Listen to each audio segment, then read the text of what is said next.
What's up? All right, so like 5 years ago, my dad and I were on a trip to America from Australia, pre-America days.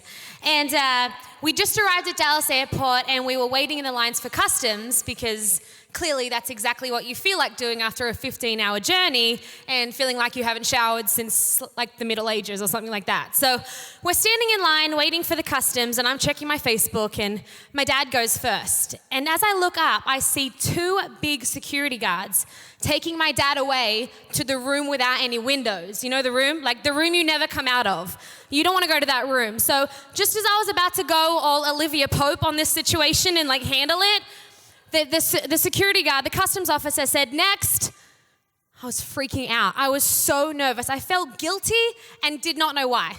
And so what you do when you're facing death is that you use whatever card you have. And my card just so happened to be the blonde Australian card, all right? Don't judge me because it didn't work anyway. My "G'day, mate" was met with a very gruff, no eye contact, no sign of life, just a very angry passport. I was like, "Yes, sir, absolutely." So I give him my passport and he starts shouting commands at me using as little words as possible. And he says, "Left thumb." So now my like shaky, sweaty hand is like on the thing and I'm just trying to find some kind of positive outcome here. There's nothing coming. And then he says, "Right elbow." And so I was like, "Right elbow?" I figured it was just a different procedure and I was facing death. And so I began to lift my elbow up and just as I did, this once angry security guard decided to start laughing and saying, "I was just messing with you. I wanted to see if the blonde hair was real. Welcome to America."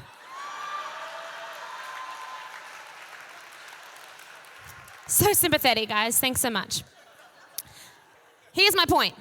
I know it makes me look really blonde and I'm going to go with that, but I have a different point tonight. You see, as funny and ridiculous as that story is, actually, it's how a lot of us come into church. It's how a lot of us approach God. We come in and we feel guilty and we're not quite sure why. And we come in and we want to try and make him smile and make him not send us back to where we've come from. But that's actually not the God we serve. Actually, the dad in heaven that we serve wants to give us every good thing from above. And I'm going to show you because it says in Ephesians 3 verse 20, "Now to him who is able to do abundantly above all we could ever ask or imagine, according to his power that's at work within us." You know, in my own life, so many times I've come up against things that seemed too difficult, too ridiculous, too impossible, and I had to come to a choice and decide. Was I going to believe what my situation was saying, or was I going to believe the truth of God's word? We have a decision to make. Will we believe the trial, or will we believe the truth in God's word? You know, there was an amazing man in the Bible. Okay, correction, there was many amazing people in the Bible. I'm aware of that. It's how they got in the Bible. Thank you very much, Elyse Murphy. But one of my favorites was Moses. He was a boss. Like Moses kind of did the very first wave pool thing happening. He split the Red Sea in 2. I'm pretty sure it says in Exodus that Dory from Nemo was swimming there, hanging out. Like Mariah Carey and Whitney Houston wrote a song about him. You haven't made it until a diva duet writes a song about you. This guy was insane. He did other spiritual stuff too, I promise. But you know, we see him as an amazing leader. And yet earlier on in the story for Moses, it's a very, very different approach. You see, Moses was so aware of his own inability. See, God had called Moses to go back to Egypt, which is where he had just run away from, in order to tell Pharaoh to let his people go. This is where I feel like Moses would have loved some social media in his life because someone like Moses wants to just like tweet Pharaoh. Be like, "Hey, let them go, hashtag God said, not me." I don't know.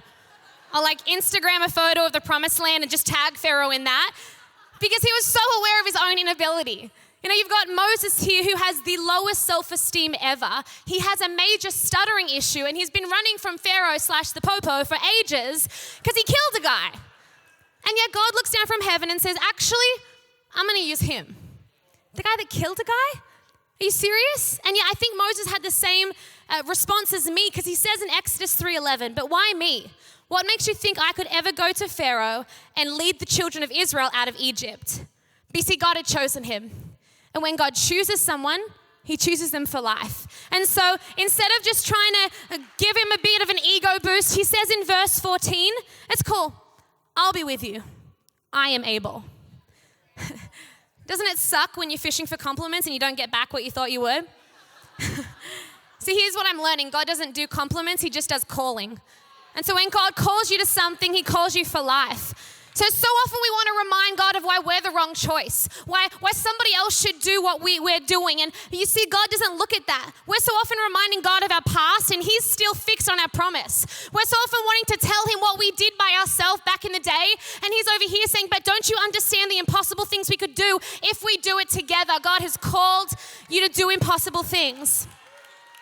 And so time after time in this story, God would use Moses, and Moses had to actually let his I can't become God's I am able. And he had to actually learn that it wasn't actually about his ability, it was about God's ability. You know, so many stories in the Bible, this is the same thing. It's not just Moses. God used Abraham and said that he was going to be a father of a great nation. But Abraham was like 100 and his wife was like 9,000 years old and they'd never had kids.